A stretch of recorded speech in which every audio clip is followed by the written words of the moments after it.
तो इसके पहले हम लोगों ने बच्चे पढ़ लिया है लघु उत्तरीय प्रश्न, पूरा का पूरा पढ़ लिया है, जो क्वेश्चन नंबर 16, 17, 18, 19 तक है। ठीक, अब इसके आगे हम लोग पढ़ेंगे दीर्घ उत्तरीय प्रश्न। क्या है? दीर्घ उत्तरीय प्रश्न। इसमें आपके 5 या 6 क्वेश्चन हैं, तो देखते हैं प्रत्येक को। तो सबसे पहले क्वेश्चन नंबर 20 है, तो क्वेश्चन नंबर 20 को पढ़ लेते हैं हम लोग। यहाँ पे क्या दिया गया है?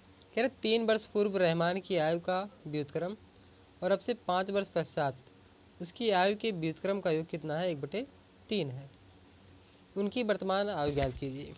ठीक है, रहमान की वर्तमान आयु ज्ञात करना है। तो सबसे पहले क्या करते हैं हम लोग, वर्तमान आयु को मान लेते हैं x से। ठीक, चलो मान लिया वर्तमान आयु क्या है रहमान की, x। माना रहमान की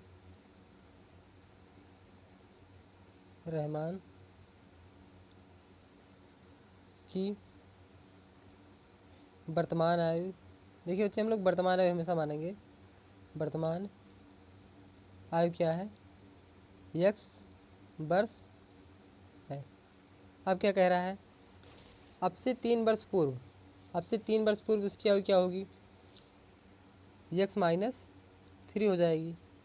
दूसरा क्या कह रहा है? 5 वर्ष पश्चात, आपके 5 वर्ष पश्चात यानी x + 5।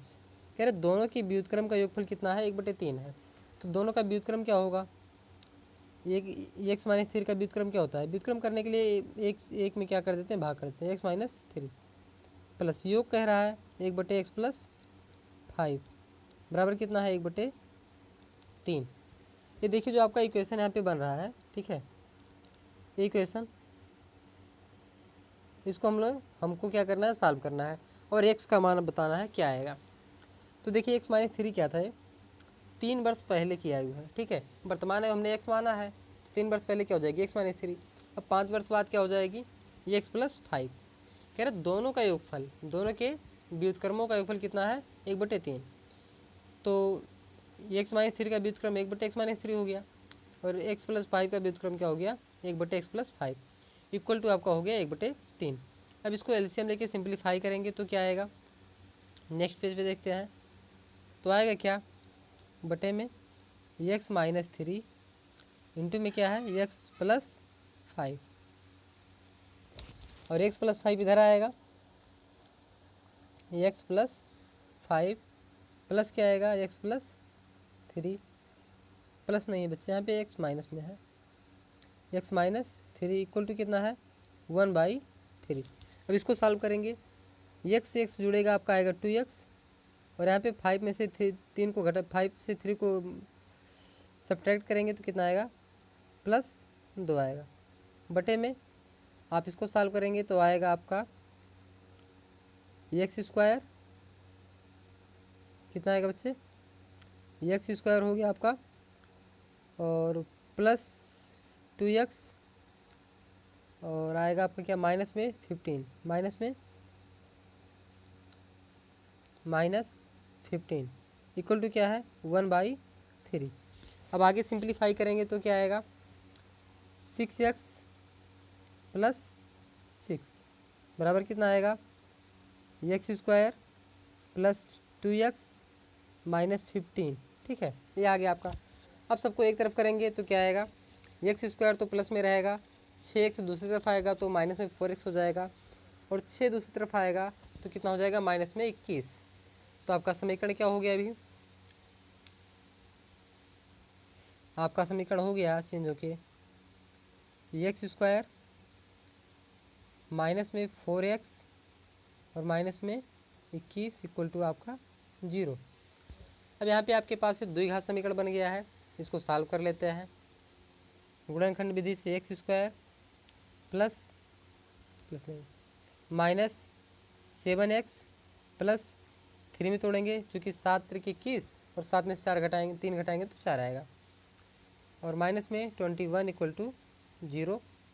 x कामन करेंगे आपके पास बचेगा x -7, दूसरा +3 कामन करेंगे तो यहाँ भी बचेगा x -7 इक्वल टू 0। तो यहाँ से x के दो मान आपको मिलेंगे, मान कौन कौन से होंगे, एक तो आएगा, एक लाइन और लिख लेते हैं, एक्स प्लस 3 और एक क्या होगा एक्स माइनस 7 इक्वल टू 0। अब यहाँ से एक्स के दो मान मिलेंगे, एक मान तो मिलेगा एक्स बराबर -3 और दूसरा मान क्या मिलेगा 7। क्योंकि आयु क्या है, किसी की ऋणात्मक तो हो नहीं सकती है, तो आयु क्या होगी, धनात्मक होगी। तो आयु को हम लोग क्या मान लेते हैं, धनात्मक मान लेते हैं। कितना मानते हैं इसको, धनात्मक मानेंगे, ठीक है। तो धनात्मक आयु क्या है 7, तो यहाँ पे 7 ले लेंगे, माइनस को छोड़ देंगे, तो यहाँ पे आपका आंसर कितना आ गया है 7। बात समझ में आ रही है। तो रहमान की वर्तमान आयु पूछ रहा था, तो वर्तमान आयु क्या होगी आपकी 7 वर्ष होगी, क्योंकि वर्तमान आयु को हमने एक्स माना था, एक्स आ गया, सो वही है वर्तमान आयु आपकी। नेक्स्ट क्वेश्चन नंबर है 21, ठीक है। यहाँ पे कह रहा है एक रेलगाड़ी एक समान चाल से 360 किलोमीटर की दूरी तय करती है। यदि यह चाल 5 किलोमीटर प्रति घंटा अधिक होती तो वह उसी यात्रा में 1 घंटा कम समय लेता। रेलगाड़ी की चाल ज्ञात करना है, ठीक है। तो सबसे पहले मान लेते हैं रेलगाड़ी की चाल क्या है एक्स, रेलगाड़ी की चाल क्या है एक्स। तो 360 किलोमीटर की दूरी तय करने में कितना समय लगेगा, 360 किलोमीटर की दूरी तय करने में लगा समय, दूरी तय करने में लगा समय बराबर क्या आएगा बच्चे। अभी देखिए चाल तो हमने एक्स मान लिया है, मान लिया इसकी चाल क्या अभी एक्स है, तो 360 बटे क्या हो जाएगा एक्स हो जाएगा आपका। अब सेम इसी प्रकार से दूसरा, जब चाल को 5 किलोमीटर प्रति घंटा बढ़ा देता है तब कैसा समय लगेगा, क्योंकि दूरी वही तय करनी है। तो दोबारा कहेंगे 360 किलोमीटर की दूरी तय करने में लगा समय क्या आएगा, अभी 360 बटे में क्या आएगा, चाल बढ़ गई है तो समय कम लगेगा, x + 5 हो गया, ठीक। 360 बटे x + 5 हो गया, क्योंकि अभी देखिए बाद में जो चाल है x + 5 हो गया है, पहले चाल क्या थी x थी। तो दोनों का जो डिफरेंस कह रहा है 1 घंटे का समय कम लगता है। तो समय कम लगता है कैसे पता करेंगे, यानी अधिक वाले समय से कम वाले समय को घटा लेंगे। चलो घटा के लिख देते हैं इसको, कितना आएगा। तो जो अधिक समय लग रहा है बच्चे 360 बटे में क्या है x, और जो कम समय लग रहा है क्या है 360 बटे में क्या है x + 5, और दोनों का अंतर कितना है 1 के बराबर है, तो 1 के बराबर इसके अंतर को आप कर दीजिए, ठीक है। अब इसको आगे हम लोग सॉल्व करते हैं। तो नेक्स्ट पेज पे देखते हैं इसको सॉल्व करने के लिए। तो सबसे पहले क्या करेंगे, x 360 कामन कर लेते हैं। 360 कामन करने के बाद बचेगा क्या आपके पास 1/x बचेगा, माइनस में 1/x + 5 और इक्वल टू कितना है 1, ठीक। अब आगे इसको सॉल्व करते हैं, 360 को 360 रहने दो आप, x + 5 इधर आएगा माइनस में x और बटे में क्या आएगा आपका आएगा x² + 5x इक्वल टू क्या है 1। अब यहाँ पे x से x कैंसिल हो गया, अब इधर बचा क्या 360 × 5, 360 × 5 बराबर क्या आएगा, इधर आएगा x² + 5x, सबको एक तरफ कर लो, x² + 5x। अभी दाहिनी तरफ जाएगा तो माइनस में हो जाएगा, और इसको गुणा करके लिख लेते हैं हम लोग। तो 5 का 0 में गुणा करेंगे 0, 5 का 6 में गुणा करेंगे 6 × 5 = 30, हासिल आया 3, 5 × 15 और 3 कितना हो गया आपका 1800, और इक्वल टू क्या आ गया आपका 0। यहाँ पे आपका कितना आया है x² + 5x और माइनस में 1800 इक्वल टू 0 है। अब इसका अगर फैक्टर करें तो हमें लगता है कितने में टूटेगा ये, 40 और 45 में टूटना चाहिए। चलो देख लेते हैं, 40 और 45 का गुणा क्या 1800 आएगा, 40 × 45 तो 0 आ गया। ये 45 दुनाई कितना होता है 90, और 45 × 90 दुनाई 180, ठीक। 40 और 45 में टूट जाएगा ये, तो तोड़ लेते हैं इसको 40 और 45 में और आगे सॉल्व करते हैं। तो x² + 45x माइनस में 40x माइनस में 1800 इक्वल टू 0। अब कामन करेंगे x, तो आपके पास बचेगा एक्स प्लस 45, माइनस में 40 कॉमन कर लेते हैं तो बचेगा x minus x plus 45 equal to 0। Factor क्या हो गया आपका, एक्स प्लस 45 और एक्स माइनस 40 इक्वल टू 0। तो यहाँ से एक्स का दो मान आपका निकल के आ रहा है। एक तो एक्स बराबर आ रहा है क्या, माइनस में 45, और दूसरा क्या आ रहा है 40। कितना आ रहा है, दूसरा 40। एक्स का मान है, यही आपसे पूछ रहा है रेलगाड़ी की चाल ज्ञात कीजिए। तो रेलगाड़ी की चाल क्या आ रहा है, क्योंकि निगेटिव तो हो नहीं सकता है, रेलगाड़ी की चाल क्या निगेटिव हो नहीं सकता है, यानी 45 माइनस में आ रहा है तो 45 को हम लोग छोड़ देते हैं। लेंगे किसको फिर, ये 40 को ले लेते हैं। कितना 40। उम्मीद इतनी बातें आपको समझ में आ रही हैं, ठीक।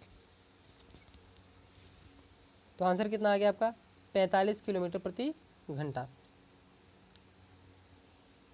क्वेश्चन नंबर 22 है, कह रहे दो पानी के नल एक साथ एक हौज को 9 सही 3/8 घंटों में भर सकते हैं।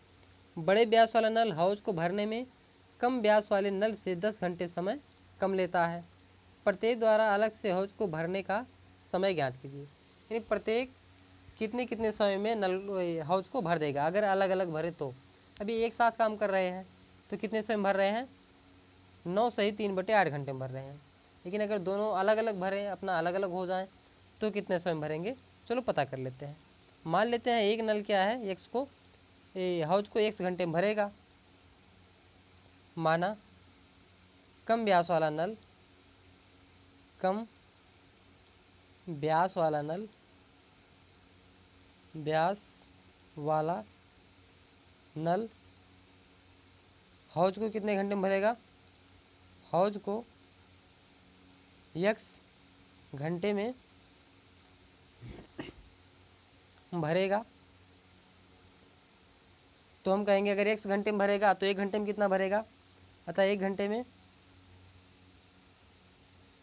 1/x भाग ये भरेगा। कितना भाग, 1/x भाग भर देगा ये, ठीक। सेम इसी प्रकार से अगर दूसरे नल की बात करें, दूसरा कितना समय ले रहा है, x माइनस 10। देखिए जो कम व्यास का मतलब है इसका मुंह छोटा है, बड़ा व्यास का मतलब क्या है, इसका मुंह क्या होगा, बड़ा होगा। अगर बड़ा मुंह वाला नल है, ठीक है, तो अधिक पानी देगा तो समय कम लगेगा उसको।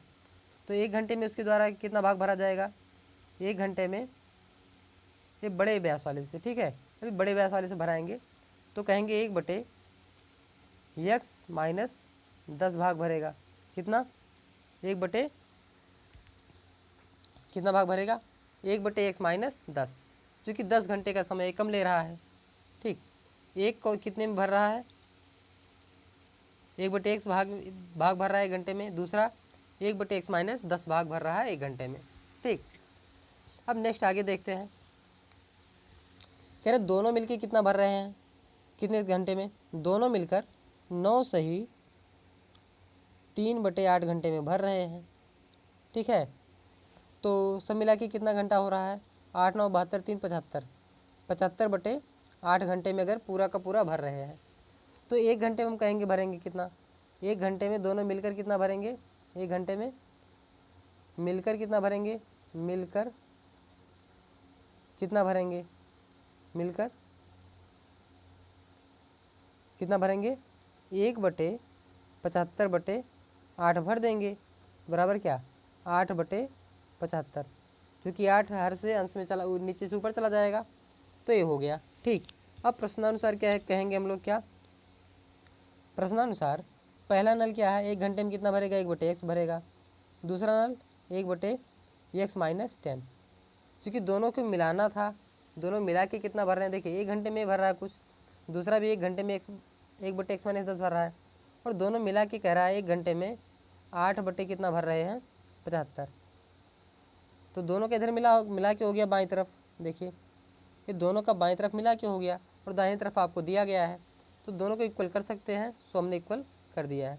अब सॉल्व करते हैं इसका, तो x माइनस 10 प्लस x बटे में आपका आएगा, दोनों का गुणा कर लेंगे, x इंटू में x माइनस 10 बराबर आपका आ गया 8/75 हो गया।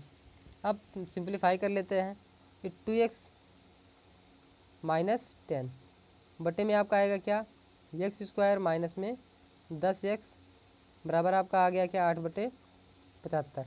बात समझ में आ रही। अब ऊपर से चाहो तो 2 कॉमन करके काट दो। देखिए कहाँ से, ये देखिए यहाँ से, देखिए ये जो ऊपर वाला भाग इसमें से 2 कॉमन होगा, उभयनिष्ठ ले सकते हैं, और यहाँ भी 2 है तो 2 काट देंगे हम लोग, ठीक है, उभयनिष्ठ लेके। तो बचेगा क्या, ठीक है, देख लेते हैं। x-5 बचेगा ऊपर, क्या बचेगा, x-5 ऊपर आपका बच गया क्या, x-5 बटे में क्या बचा है, x² माइनस में 10x। इधर 8 था, 8 को हमने 2 से काट दिया तो बचा 4, और नीचे 75 है तो 75 रहेगा। अब आगे मल्टीप्लाई करते हैं, तीसरा गुणा कर लेते हैं इसको, तो आएगा क्या, 75 का गुणा x में करेंगे तो आपका आएगा 75x, माइनस 75 का गुणा 5 में करेंगे कितना आएगा, 5 × 5 = 25, 5 × 7 = 35, 36 और 1 37, 375 हो गया। अब हर का दाहिनी तरफ गुणा करेंगे 4 में तो 4x², और माइनस में कितना आएगा, 4 दाहिने में 40x। अब सबको एक तरफ कर लेते हैं, सबको x² की तरफ लाएंगे, तो x² की तरफ सबको लाएंगे तो 4x² हो गया।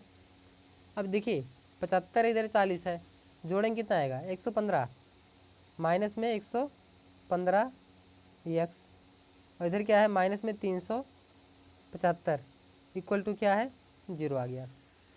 ठीक, कितना आ गया, माइनस में 375 आ गया। ये माइनस नहीं, ये प्लस हो जाएगा आपका, क्योंकि बाईं तरफ माइनस में, दाईं तरफ आएगा तो प्लस में हो जाएगा। अब ये आपका द्विघात समीकरण बन गया है। ठीक, अब द्विघात समीकरण को सॉल्व करना है तो आपके पास है श्रीधराचार्य का सूत्र, चाहो तो उससे सॉल्व कर लो, और चाहो तो आप गुणनखंड विधि सॉल्व कर सकते हो। तो देखना है, सबसे पहले क्या करते हैं हम लोग, इस 4 और 375 का गुणा करेंगे, ठीक, और इसके बाद देखेंगे इसको 2 भागों में ऐसे हमें तोड़ना है कि कि इन 2 भागों को जोड़ने पर कितना आ जाए, 115 आ जाए, जोड़ने पर कितना आ जाए, 115। तो यहाँ पे हम लोग करेंगे क्या, कितने कितने में तोड़ दें, 100 और 15 में तोड़ दें, तो हमें लगता है 100 और 15 कितना होगा। देखिए यहाँ पे है आपका 4, ये हो गया। 375 को लिखेंगे क्या, 25 × 15, 375 को क्या लिखेंगे, 25 × 15, तो 25 × 100 हो गया, 25 × 4 100 हो गया, और 15 को 15 रहने दो। 100 और 15 में तोड़ देंगे तो जोड़ने पर कितना आएगा, 115 आएगा। तो चलो आगे सॉल्व करते हैं इसको। 100 और 15 में तोड़ दिया हमने, तो 100 और 15 में टूटा आपका क्वेश्चन। तो आया क्या अभी, 4x² माइनस में 100x माइनस में 15x, और आपका आएगा क्या फिर, +375 इक्वल टू 0। कितना आ गया, +375 इक्वल टू 0। तो पहले 2 से क्या कॉमन कर सकते हैं हम लोग, पहले 2 से कॉमन क्या करेंगे, इसको ऊपर लिख देते हैं बच्चे हम लोग। यहाँ पे आप 2 कॉमन कर सकते हो, 2 नहीं 4x कॉमन कर लो, कितना 4x कॉमन करेंगे तो बचेगा क्या, x-25। दूसरे में -15 कॉमन कर लेते हैं, माइनस में कितना कॉमन करेंगे, तो 15 कॉमन कर लो, माइनस में 15 कॉमन कर लिया हमने, तो बचा क्या, x-25 इक्वल टू क्या आपका आएगा, 0 आएगा। तो यहाँ से x का 2 मान निकल के आएगा, एक तो x का मान निकलेगा x बराबर 25, दूसरा मान x बराबर क्या आएगा, 15/4, कितना आएगा, 15/4। 15/4 मान्य नहीं है, और तो हमारा आंसर क्या हो जाएगा, 25 हो जाएगा। x बराबर 15/4 मान्य क्यों नहीं है, इस बात को समझ लेते हैं। और x बराबर कितना आ गया, 15। तो सबसे पहले x बराबर 15 नहीं 25 देख लेते हैं, ठीक है। तो x बराबर 25 जो आंसर आया है वो सही है। तो छोटा जो नल है वो 25 घंटा ले रहा है भरने में, तो बड़ा नल कितना लेगा, 10 घंटे, कम समय लेगा, यानी 15 घंटे लेगा। दूसरा क्या आया था आपका आंसर, 15/4 आया था, 15/4। हम कहेंगे बात सत्य क्यों नहीं है, तो देखिए छोटा वाला नल जो है 15/4 समय ले रहा है। 15/4 का मतलब क्या, 4 × 3 = 12, 3 सही 3/4 घंटे। अगर छोटा वाला नल ही 3 सही 3/4 घंटे ले रहा है, तो बड़ा वाला नल इससे 10 घंटे कम समय कैसे लेगा, ठीक है। तो बड़ा वाला छोटे वाले से 10 घंटे कम समय लेता, इसके लिए छोटा वाला जो है तो 10 से अधिक होना चाहिए था कम से कम, 10 से चाहे थोड़ा सा अधिक होता लेकिन होता, तो इसलिए यहाँ पे इसको हम लोग नकार देंगे, इसको नहीं लेंगे। ठीक, 3 से 3/4 को या 15/4 को, क्योंकि अगर ये 10 से कम आ रहा है तो बड़ा वाला नल इससे 10 घंटे से कम समय कैसे ले सकता है, यही 10 से कम है। तो अगला क्वेश्चन है, मैसूर और बंगलौर के बीच 132 किलोमीटर यात्रा करने के लिए एक एक्सप्रेस रेलगाड़ी सवारी गाड़ी से 1 घंटा कम समय लेती है। और आगे दिया गया है, मध्य के स्टेशनों पर ठहरने का समय ध्यान में न लिया जाए। यदि एक्सप्रेस रेलगाड़ी की औसत चाल सवारी गाड़ी की औसत चाल से 11 किलोमीटर प्रति घंटा अधिक हो तो दोनों रेलगाड़ियों की औसत चाल ज्ञात कीजिए। देखिए, तो हम लोग यहाँ पे मान लेते हैं कि जो धीमा चलने वाली गाड़ी है यानी एक्सप्रेस रेलगाड़ी, ठीक है, और इस सवारी गाड़ी जो है धीरे चल रही है, एक्सप्रेस गाड़ी तेज़ चल रही है। तो सवारी गाड़ी की चाल मान लेते हैं क्या, एक्स। तो इसके द्वारा लिया गया समय क्या होगा, अगर एक्स मान लेते हैं, क्योंकि तय करनी कितनी दूरी इसको 132 किलोमीटर, तो 132 बटे में क्या होगा, एक्स। देखिए, जो गाड़ी धीमे चल रही है वो समय भी ज़्यादा लेगी, तो समय ज़्यादा लेगी तो पता कैसे करेंगे कितना ज़्यादा ले रहा है, तो अधिक समय से कम वाले समय को घटाएंगे, क्योंकि ये भी 132 किलोमीटर ही जा रही है, लेकिन अभी इसकी चाल क्या है, एक्स प्लस 11 है, 11 किलोमीटर प्रति घंटा अधिक है, और दोनों के जो समय का अंतर कितना है, 1। तो ये आपका समीकरण हो गया। अब इसको आप सॉल्व कर सकते हो, क्वेश्चन नंबर 21 के जैसे ही है, ठीक है। तो इसको आप लोग सॉल्व करेंगे, हम लोग देखते हैं नेक्स्ट क्वेश्चन। और इस चैप्टर का लास्ट पार्ट भी है, लास्ट वीडियो भी है, तो देखते हैं। कह रहा है क्वेश्चन नंबर 24 है, 13 मीटर व्यास वाले एक वृत्ताकार पार्क की परिसीमा पे एक बिंदु पर एक खंभा इस प्रकार गाड़ना है कि इस पार्क के एक व्यास के दोनों अंत बिंदुओं पर, अंत बिंदु का मतलब क्या, एक किनारे किनारे वाले बिंदु, ठीक है। अभी एग्जाम्पल में उसको फिगर बनाएंगे तो बताएंगे क्या हो। अपने फाटकों पर बने ए और बी से खंभों की दूरियों का अंतर कितना है, 7 मीटर। खंभों की दूरियों का अंतर कितना है, 7 मीटर। क्या ऐसा करना संभव है, और यदि ऐसा करना संभव है तो दोनों फाटकों से कितनी दूरियों पर खंभा गाड़ना है। तो चलो सबसे पहले तो फिगर ड्रा कर लेते हैं हम लोग एक। देखिए बच्चे, ये वृत्ताकार क्या है, पार्क है, तो इसका एक व्यास मान लो। व्यास आपके पास क्या है, ए बी। कह रहा है इस क्या है, परिसीमा पर एक हमें बिंदु लेना है जहाँ पे खंभा गाड़ना है। तो मान लो बिंदु क्या है आपका, सी पर हमने खंभा गाड़ दिया है, और ए को सी से मिला दिया, बी को भी सी से मिला दिया। अब कह रहा है दोनों के जो बीच की दूरियां हैं, ए सी और बी सी, ठीक है, दोनों में 7 का डिफरेंस है, और ये व्यास आपको दिया गया है 13। आपको मालूम है अर्धवृत्त में बना कोण क्या होता है, समकोण। तो जो सी पर कोण बना है कितना होगा, ये 90 अंश। अगर एक को हम लोग एक्स मान लें, एक को एक्स मान लें, तो दूसरा क्या होगा, एक्स प्लस 7, ठीक। क्योंकि समकोण त्रिभुज है तो पाइथागोरस प्रमेय लगा सकते हैं हम लोग। आधार का वर्ग प्लस कर्ण का वर्ग, लंब का वर्ग बराबर क्या होगा, कर्ण के वर्ग के। आधार किसी को मान लेते हैं एक्स प्लस 7 का वर्ग प्लस एक्स का वर्ग बराबर 13 का वर्ग कितना होगा, 13 का वर्ग होता है 169 बराबर एक्स का वर्ग प्लस एक्स प्लस 7 का वर्ग है, तो इसका वर्ग करो क्या आएगा, एक्स स्क्वायर प्लस 49, और इसको नीचे लिख देते हैं प्लस 7 दूनाई 14 एक्स, 14 एक्स, ये हो गया। अब आगे सॉल्व करेंगे, जोड़ेंगे, तो 2x² हो गया आपका, और प्लस 14x, और देखिए ये बाईं तरफ आके घट जाएगा तो 40 घटेगा, ये 49 घटेगा 69 से, तो बचेगा आपका क्या, 120, और इक्वल टू ये आपका हो गया 0।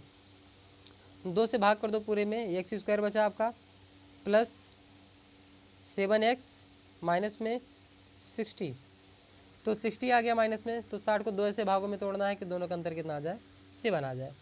तो 12 और 5 में तोड़ लो, 12 5 से 60, और 12 में से 5 घटाएंगे तो 7 आएगा। तो चलो सॉल्व करते हैं आगे। तो आपका हो गया क्या, ये